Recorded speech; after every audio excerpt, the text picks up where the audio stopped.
नमस्कार. आज आपण इथे बनवतोय एकदम चटपटीत, खमंग, कुरकुरीत आणि अगदी झटपट होणारा मुरमुऱ्याचा चिवडा. चला तर मग हा चिवडा कसा बनवायचा तो बघूया. इथे मी भरपूर असे मुरमुरे घेतलेत. आता आपल्याला ह्या मुरमुऱ्यांना चाळून घ्यायचं आहे. तर इथे एक अशी मोठी परात घ्यायची आहे, त्यामध्ये चाळणी ठेवायची. कुठलीही चाळणी घेतली तरी चालेल. इथे मी पीठ चाळायची जी चाळणी असते त्या चाळणीने मुरमुरे चाळून घेणार आहे. आता चाळणीमध्ये थोडे थोडे मुरमुरे टाकून आपल्याला चाळून घ्यायचे. मुरमुरे चाळल्यानंतर हे बघा अशी पिठासारखी बारीक पावडर पडते. तर हे पावडर दुसरी तिसरी काही नसून मुरमुऱ्याचा झालेला चुरा असतो. आता इथे सगळे मुरमुरे आपण इथे अशाच प्रकारे चाळून घेणार आहोत. तर इथे मी सगळे मुरमुरे चाळून घेतलेत. आता आपल्याला ह्या मुरमुऱ्यांना गरम करून घ्यायचे. गॅसवर कढई ठेवली आहे. आता ही कढई आपल्याला जास्त गरम करून घ्यायची नाही, अगदी कोमट असेल तरी चालेल. गॅसची फ्लेम बारीक करायची आहे आणि आता एकदम मंद गॅसवर आपण हे मुरमुरे गरम करून घेणार आहोत. गरम यासाठी करतोय कारण मुरमुऱ्यामध्ये जे मॉइश्चर वगैरे असेल तर ते निघून जाईल आणि भरपूर दिवस आपला जो चिवडा आहे तो छान असा कुरकुरीत राहील. आता हे गरम करत असताना आपल्याला गॅसची फ्लेम कुठेही वाढवायची नाही. मंद गॅसवरच आपण 3 ते 4 मिनिट हे मुरमुरे गरम करून घेणार आहोत आणि गरम करत असताना त्याला छान असं कंटिन्यू हलवत राहायचं, म्हणजे ते सगळीकडून छान असे गरम होतील आणि करपणार वगैरे नाहीत. आता मुरमुरे हवे तसे गरम झालेत हे कसं ओळखायचं? हातामध्ये घेऊन बघितल्यानंतर अगदी हाताला गरम लागत असतील किंवा चटका बसत असेल तर समजून जायचं की मुरमुरे छान असे भाजलेत आणि आता लगेच आपण हे काढून घेणार आहोत. तर बघा इथे आता आपल्याला अशाच प्रकारे सगळे मुरमुरे व्यवस्थित भाजून घ्यायचे आहेत, म्हणजे छान असे गरम करून घ्यायचे आहेत, ज्यामुळे त्यामध्ये अजिबात मॉइश्चर राहणार नाही आणि मुरमुरे छान असे कुरकुरीत होतील. तर इथे मी सगळे मुरमुरे गरम करून घेतलेत आणि आता इथे मी चिवड्यामध्ये टाकण्यासाठी काही मक्याचे पोहे घेतलेत. आता हे मक्याचे पोहे कुठल्याही किराणा स्टोअरमध्ये सहज उपलब्ध होऊन जातात. आपण याला आता तळून घेणार आहोत. तर गॅसवर कढई ठेवली आहे, त्यामध्ये थोडंसं तेल टाकून घ्यायचं आहे आणि आता हे तेल आपल्याला छान असं कडकडीत गरम करून घ्यायचं आहे. तेल गरम झालं की आता आपल्याला यामध्ये थोडे थोडे हे पोहे टाकून छान असे तळून घ्यायचे. हे जे पोहे आहेत ना हे लगेच तळले जातात, फक्त तेल व्यवस्थित गरम असावं. छान असं आपल्याला तेल कडकडीत गरम करून घ्यायचंय, म्हणजे हे तेलकट होणार नाहीत आणि खाताना असे कडक लागणार नाहीत.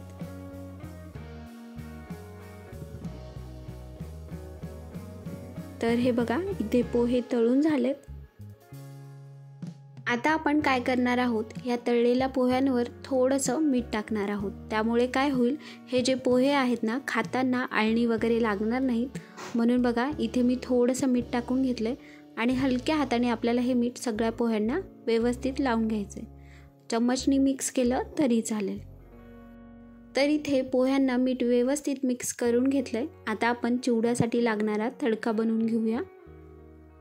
आता हे पोहे तळलेलंच तेल आहे, यातलं मी थोडंसं तेल काढून ठेवलंय आणि आता हे तेल गरमच आहे. लगेच आपल्याला यामध्ये अर्धी वाटी शेंगदाणे टाकून घ्यायचे आणि आता मध्यम आचेवर आपल्याला हे शेंगदाणे छान असे खरपूस खमंग होईपर्यंत तळून घ्यायचे.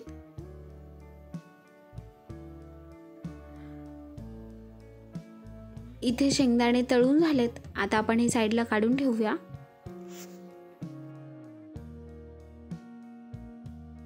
लगेच आता तेलामध्ये आपण डाळवं टाकूया. अर्धी वाटी डाळवं घेतलं इथे मी आणि आता आपण हे डाळवं जास्त तळून घेणार नाही आहोत, कारण जास्त तळलं गेलं तर हे कडक होऊ शकतं. म्हणून अगदी तेलामध्ये टाकायचं. 10 ते 15 सेकंद आपण हे तेलामध्ये छान असं तळून घेणार आहोत आणि लगेच काढून घ्यायचं, नाहीतर मग हे जास्त तळलं जातं. तर हे बघा मी हे डाळवं पण काढून घेतलंय. त्याच तेलामध्ये आता आपल्याला इथे 1 चम्मच मोहरी टाकायची आहे आणि मोहरी छान अशी तडतडू द्यायची. मोहरी तडतडली की लगेच आपल्याला यामध्ये अर्धी वाटी कढीपत्ता टाकून घ्यायचा. कढीपत्ता भरपूर टाकायचा, कढीपत्त्यामुळे छान असा चिवड्याला फ्लेवर येतो. त्यासोबतच इथे मी 25 ते 30 लसणाच्या पाकळ्या अशा प्रकारे जाडसर ठेचून घेतल्या होत्या, ते देखील आपण या तेलामध्ये टाकून घेऊया. आता आपण लसूण आणि कढीपत्ता तेलामध्ये छान कुरकुरीत होईपर्यंत तळून घेणार आहोत. कढीपत्ता आणि लसूण तळत असताना गॅस आपल्याला मंद ठेवायचा आहे. मंद गॅसवरच आपण हा कुरकुरीत होईपर्यंत तळून घेणार आहोत. त्यामुळे काय होईल, तेलामध्ये लसूणाचा कढीपत्त्याचा फ्लेवर उतरेल आणि चिवड्याला छान अशी टेस्ट येईल. तर इथे आपलं आता सगळं साहित्य तळून झाले. तेल गरम आहे. या ठिकाणी आपल्याला गॅस बंद करायचा आहे आणि यामध्ये आता आपल्याला 1 चम्मच होईल एवढी हळद टाकायची आहे. त्याचबरोबर 2 चम्मच लाल तिखट टाकूया आणि आता चवीनुसार मीठ टाकून घ्यायचं आहे. मीठ आपल्याला इथे थोडंसं कमी टाकायचं आहे कारण मुरमुऱ्यामध्ये ऑलरेडी मीठ असतं. आता हे सगळे जिन्नस आपण तेलामध्ये परतून घेऊया आणि लगेच आता आपल्याला हे गरम गरम तेल मुरमुऱ्यावर टाकून घ्यायचं आहे.